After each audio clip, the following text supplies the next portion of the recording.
Hey, I'm David Rosengarten. This is Cheese 101.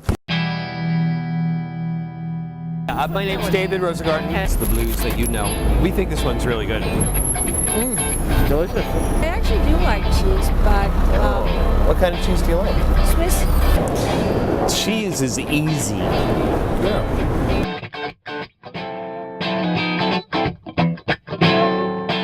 We have now reached the climax, the ringing conclusion, because we are about to serve the cheese.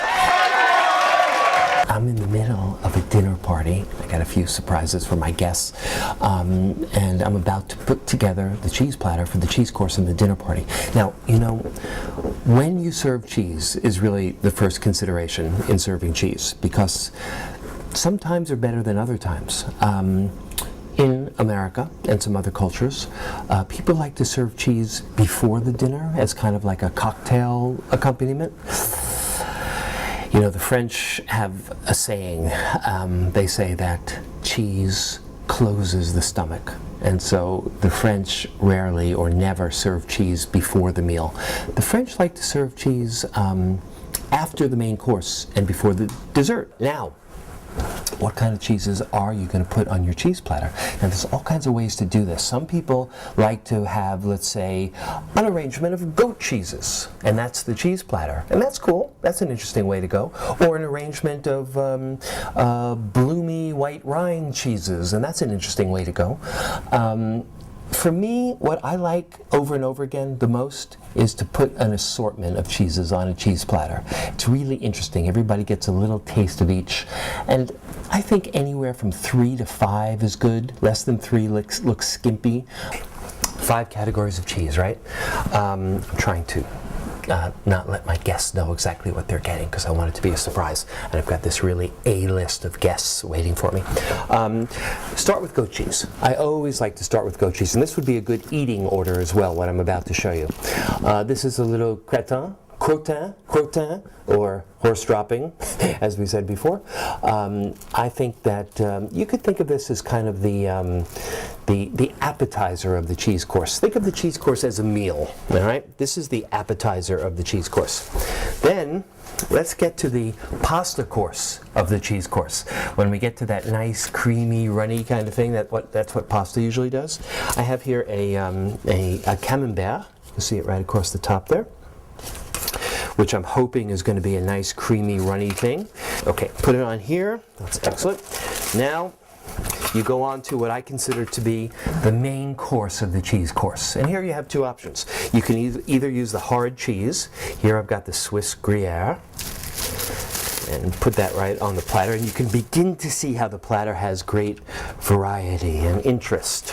Then the other thing that you can use as a main course is the washed rind cheese. This is one of my favorite cheeses in the world. Époisse. Let's puncture this top, peel it back. Oh my God, that makes me crazy! That goes right on there. And then, lastly, to round out this cheese course is my 5th category, which is blue cheese. And I say that you should think of blue cheese as the cheese course of the cheese meal. This is always what you want to serve last, because it's the most sort of stinging and intrusive in your mouth. So I always like to finish with the blue, and this is a really nice English Stilton. Oh, does that smell right? There we are. We are ready to roll. I'm going to go out and show it to the guests.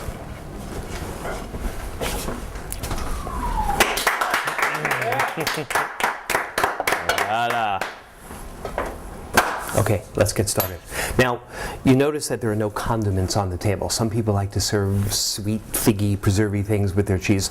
I like to do it the classic French way. I like crusty bread. I like good butter. You could smear the butter on the bread and put the cheese on top of that if you like. I personally prefer to do it the way they do it in France, and that is to just eat the cheese with a knife and a fork.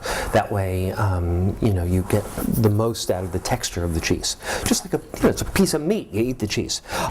All right, now the next thing that you want to do as host is go around the table and ask each person individually what that person wants from your cheese platter. So I'm going to start with my friend Zach right over here. Zach, what can I get for you?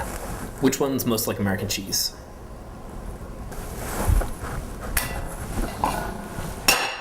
Bon appetit. Kate, what can I get for you? I think I'll try everything. Okay. Oh yeah, I love doing this. So I'm going to cut these cheeses in exactly the order that I discussed them. The first course cheese, the goat cheese, and what you want to do is, it's very important, it's what I call the pizza principle. You cut each cheese like you cut a pizza, because at the center of this cheese, it's a different ripeness than it is at the edge of the cheese, so you want to give everybody a shot at everything. Between cheeses, you want to have a wet cloth nearby. This, I think, is a perfect knife, by the way. It's actually a Japanese knife for gutting fish, but I think it's the perfect size for cutting cheese. So that's first. Now I'm going to what I've identified as the pasta course. This is the camembert. Again, the pizza cut. Oh yeah, look at that. Look at that nice soft paste in there. Put that on there. You could cut it with a regular knife, but sometimes this kind of knife works perfectly on here. So I'm cutting it with that Scandinavian slicer, and that goes right on the plate. That's my hard cheese. Oh, that is beautiful. Look at that. I've got one more cheese to get on here, and that is the blue cheese, this beautiful hunk of stilt. There we go. That'll work for now. And that goes on the plate as well. Make sure that you don't give people portions that are too large. Kate, your cheese. Enjoy. Nice, huh? Very good. Well, he likes it. Mikey likes it. Yeah, okay. Say cheese? Say cheese. Yeah.